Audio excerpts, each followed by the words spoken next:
Tudo tem seu tempo, há um momento oportuno para cada coisa debaixo do céu. Tempo de nascer, tempo de morrer, tempo de plantar, tempo de arrancar o que foi plantado, tempo de matar, tempo de curar, tempo de destruir, tempo de construir, tempo de chorar, tempo de rir, de lamentar, de dançar, tempo de espalhar pedras e tempo de as ajuntar, tempo de abraçar e tempo de afastar-se dos braços, tempo de procurar, tempo de perder, tempo de guardar, tempo de jogar fora, tempo de rasgar e tempo de costurar, tempo de calar e tempo de falar, tempo do amor, tempo do ódio, tempo da guerra, tempo da paz. Muitas vezes nós matamos a nossa vida, ou matamos a oportunidade de viver bem, porque nós não somos capazes de fazer a leitura correta. O que o tempo está nos pedindo? Cada dia o tempo vai nos pedir alguma coisa. E é esse olhar atento que vai dando a gente essa condição, essa clareza de perceber o que de fato hoje grita pelo meu mundo. Qual é a realidade hoje que é inadiável? Às vezes nós somos tão negligentes na percepção disso, que às vezes nós desperdiçamos um mês, um ano, 10, 20, colocando o nosso empenho numa realidade que nem era para aquele momento. E é por isso que é tão interessante a gente desenvolver a habilidade de dizer não e de dizer sim, que essa é uma habilidade que só a maturidade nos traz. Que às vezes, porque somos imaturos, nós não sabemos nem dizer não, não sabemos olhar as urgências do tempo. Então a gente vive para agradar o outro. Antes de agradar o outro, você precisa perceber o que a vida está pedindo de você. Que nem sempre aquilo que o outro, aquilo que você pode fazer para agradar o outro, está em consonância com aquilo que a vida está pedindo de você.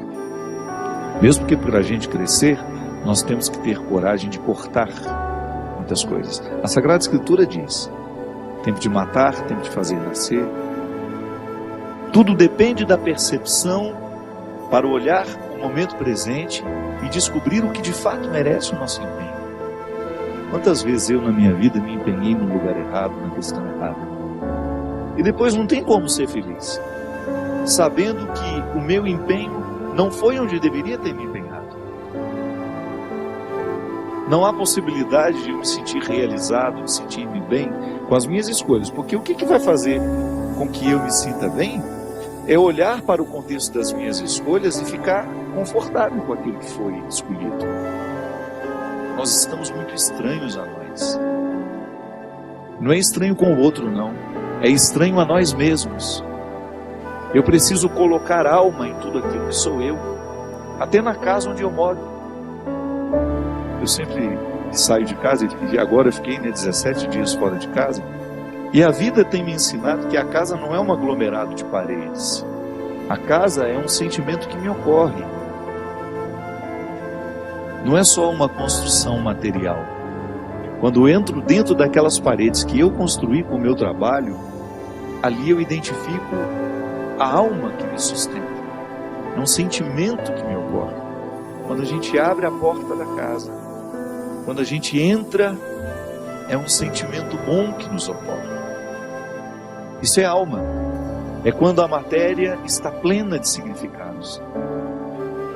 É quando a gente começa a atribuir um significado que ultrapassa as paredes, os móveis, o jardim, o portão de entrada. E é interessante que a qualidade da nossa vida depende e está intimamente ligada à nossa capacidade de depositar a alma nas coisas. Eu não estou falando dessa alma, do significado mais profundo da nossa vida, dessa dimensão espiritual que me conecta com a eternidade. Não. Eu estou falando de tudo aquilo que vive e que faz sentido à matéria, traz sentido àquilo que é material. Aí então a gente usa de maneira inadequada o termo alma.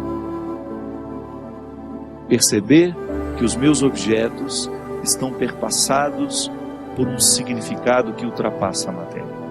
Como dizia Rubem Alves, né? Existem coisas que são mais que coisas, são coisas que nos fazem lembrar. Isso é, virar um sacramental. Da mesma maneira como eu trago uma lembrancinha da viagem, aquilo é para mim apenas um sacramental de alguma coisa que foi boa, que foi vivida, que foi experimentada, que me fez bem. Na minha oportunidade de colocar alma neste corpo, nessa oportunidade única que eu tenho de viver diariamente bem a minha vida e assim inflar ar em tudo isso, da mesma maneira como eu percebo essa outra alma da minha casa quando chego de um sentimento que me ocorre, o viver bem, me trazendo a consciência de que hoje, quando eu observo as urgências da minha vida e me empenho, eu estou colocando alma no meu corpo. Agora, quando eu percebo que eu não estou fazendo, que eu não estou me empenhando para viver bem, eu estou sim fragilizando os recursos da minha alma, que são justamente para me ajudar a viver bem a própria vida do corpo. E nós muitas vezes negligenciamos a observância do tempo, como na Escritura que diz: tempo de chorar e tempo de rir. Há momentos que a própria vida te mostra a necessidade de chorar, de jogar para fora os seus excessos, de não ter medo da tristeza, de permitir que essa tristeza cave dentro de nós as suas riquezas e que nos ajude a encontrar a pedra preciosa que só o sofrimento poderia nos levar a conhecer. Depois vem o riso. O riso não nasce por acaso. A gente já cantava aquela música também, né? Ando devagar porque já tive pressa e trago esse sorriso porque já chorei demais. O sorriso é o resultado da lágrima bem chorada. O sorriso é o resultado final de um processo de luta que nós estabelecemos, de observar dia a dia qual é o empenho que aquele dia me pede, o que hoje eu preciso fazer para ter o direito do sorriso amanhã. E é bom, você sabe por quê? Porque à medida em que nós estamos passando o perrengue, sabendo que ele será construtivo, já nascem pequenos sorrisos ao longo desse processo. Quando a gente fala de um sorriso final, é apenas a metáfora de um processo bem feito, bem vivido. Tempo de abraçar, tempo de se afastar. Quanto sofrimento, né? Em perceber o distanciamento como necessário ao crescimento do outro. É aquele filho que vai embora para estudar. Não dá para reter filhos. Por isso que é tempo de abraçar, é tempo de cuidar, é tempo de estar junto. E vai chegar um momento em que esse afastamento será necessário para o próprio curso da vida. Depois volta. Mas no primeiro momento a gente precisa do distanciamento. É a urgência do dia. Chegou a época, é preciso estudar, é preciso buscar um futuro fora daqui.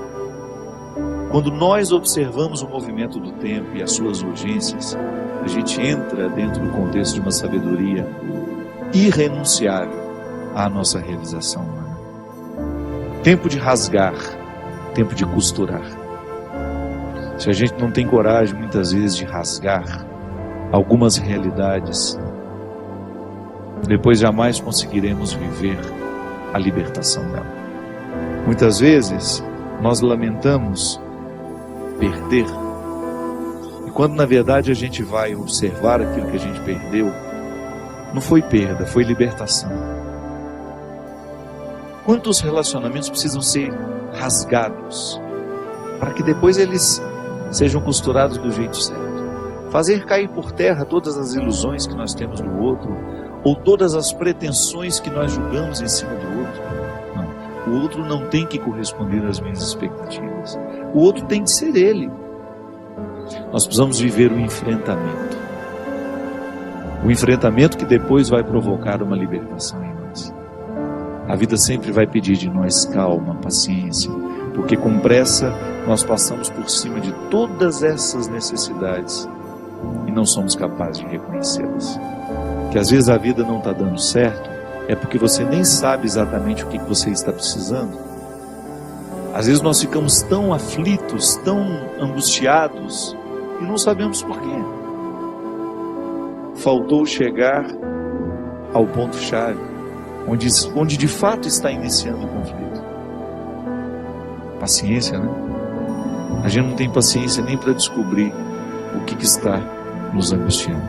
É a nossa pressa, é a vida estranha que nós vamos viver.